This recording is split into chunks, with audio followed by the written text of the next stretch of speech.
Hey guys, GeosWarp here, bringing you another Game of Thrones episode. So today, we're going to be going over Season 8, Episode 5, the worst masterpiece ever created. Let me just start by saying that Game of Thrones Season 8, Episode 5 was one of the best visual, it's a masterpiece. Like, the directing, the acting, the production, everything was top notch. There are a few things I definitely would change. The writing is just, it's following the same kind of trends and tropes, but everything else in this episode was marvelous. It's better than pretty much like any movie I've ever seen. So I want to start off by going through a nice little pros and cons list. So let's go ahead and start off with some cons. I'm just going to list, there are 10 different sections that I broke this down into. The first one will be the cons for Dany, Euron, the Golden Company, Cersei and Jaime, and Arya's plot lines. They all have a whole bunch of things I want to discuss. And we'll make sure to give some pros, because the Cleganebowl, Tyrion's everything, and I guess like Jon Snow, Greyworm, and Varys would be all pros for me. So let's go ahead and break down each one of these sections. The episode starts off with Varys writing in a scroll about how Jon Snow is the rightful heir to the throne and how he probably should be the king. He's then interrupted by a character that we've actually already seen, Martha, who was in the crypt in episode 3. And basically, it explains that he's having her try and poison the queen, but the queen isn't eating. He then sees Jon Snow and greets him at the shore as he's arriving. He tries to convince him the best that he can. Even the saying that if you flip a coin, one side means they're going to be mad, the other side means they're going to be a great king. And this is really kind of foreshadowing, because Jon Snow's a Targaryen and he would be a great leader. And so that just pretty much implies he's the good side, and then Dany is going to be then the bad side. He has a quote about how men decide where the powers reside, which is kind of powerful. It doesn't say that the dragon is, it's the people of the realm, who really, Varys has, from just the very first episode, he has always been there, and he's always said, I'm here for the people, it's what I do. And I think he sees the writing on the wall, he sees the threat that is coming to the people, and he's willing to do a lot more than he's ever done before, put him out to the most exposure possible. Because a lot of people say, this isn't how Varys would act, he wouldn't do any of this stuff. I think he would. Because, like, this is it. He is prepared to take the risk, even though he knows he'll probably die, and especially if he gets caught, he's going to be dead. And I think he's willing to take that on. But then he does get betrayed a little bit by Tyrion, who tells the queen that it was him, and so he gets sentenced to death. One little nice moment, I mean, I don't know exactly how to take it, but Tyrion really just admits to him, I'm sorry, it was my fault. And we know that those two actually have a really strong connection. Varys was the one who got Tyrion out of King's Landing when he was going to be put to death long back after Jaime released him. So he's been there. He's mentored, he's coached, he's been a team.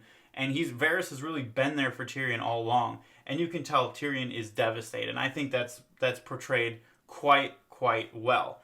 One of the things I don't really like is that Dany doesn't give him a chance for last words.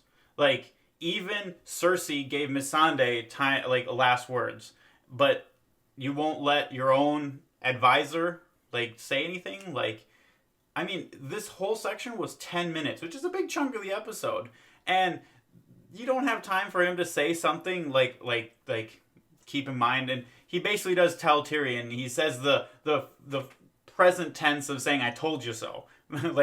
I hope I'm not dying in vain. I hope it was just all me being wrong. Hint, you were right all along. So, I mean, I thought it was overall really well done. Good scene. Very strong. Well, not very strong, but, you know. Alright, let's jump over to Greyworm, because he's up next. He gets Missandei's last, only possession, and it's, sweet and heartfelt, and you can just see him holding it and really not knowing what to do. And then it seems like his old training kicks in, and he just they've been building him up to be more and more and more human, and having feelings and getting past just being an unsullied warrior. And it seems like at this point he can't deal with it, or doesn't want to, just throws it away and just locks it inside. And then but that's really important, because it pushes him to be in line with Dany. I'm not sure he would have handled it that way. I think he probably would have kept it if they weren't just trying to get him to be like just as mad and just as upset as the queen. And that's really showing where this character is. And that's like one of the reasons midway through, like in the pause of the fight and the dragon starts, he is the first one to go back in because he is pissed. Alright, so then we have Tyrion, and he is basically pleading with the queen to save the people if they ring the bells for them to give up. And she has a really long pause and then a head nod. What does that mean? Does that mean that she's like, is she just saying, like, nodding just so Tyrion will shut up? Or is that like an actual order? Or is that something that she knows the Greyworm will pick up that that's not exactly what she means? Or is she not decided? It's kind of an interesting little point. And so if you see right there that she doesn't acknowledge him. All she does is give the order to Greyworm, and like first time view, you're gonna be like, oh, okay, so she heard it and she's gonna do it, right? No. It's she's ignoring it intentionally. I think part of her mind is like, I haven't decided what I'm going to do, but also part of her mind is like, I already know what I'm gonna do. No mercy, rule by fear. That's what I'm gonna do. Skipping ahead a little bit, Tyrion, it gets to the point where he decides to save Jaime and let him go try and save Cersei. This is one of the most like heartfelt and touching moments I've seen. I was almost tearing up. It's like it just, you see the pain, like Peter Dinklage really just shows the sorrow and the sadness that is through him, and he's willing to make the sacrifice of his life potentially to save thousands and thousands of others. And he thinks, he truly believes his brother can do it. It's just, it's such a heartfelt moment. You can tell that there's a really big... Jaime has always kind of been the middle between Tyrion and Cersei. And you're never sure exactly who he's, like, sided with, because I think it changes from time to time. And I think Tyrion just has faith in his brother, that his brother is going to do the right thing, is going to save the queen and save the city. It's really nice to see the throwback, too, as previously Jaime released Tyrion, and now Tyrion is releasing Jaime. So it's just kind of like they have both saved each other, they both have each other's back, and really just, they have such a strong relationship.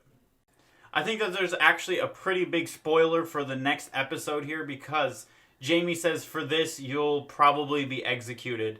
And being that the plan didn't work out, Jaime's gone, it's a pretty sure thing that Dany's going to find out, and Dany's going to try and execute Tyrion. And one of the things that I think of, a nice little, like, guess for the last episode, would be that might be the straw. That might be the straw that breaks Jon Snow's back, and he decides to put his foot down and have some contention between him and his queen. And that really might be the biggest thing, is putting Tyrion up to be killed when he was trying to do the right thing. He's been trying to do the right thing all the time.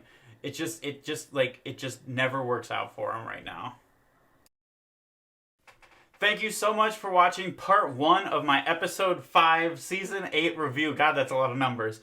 Stay tuned for part 2. Remember to like, comment, share, and subscribe, and tell me exactly what's going on down below. What you think? What do you think is going to happen in the next episode? Or how absurdly wrong this was if you're watching in a month. So see you guys next time.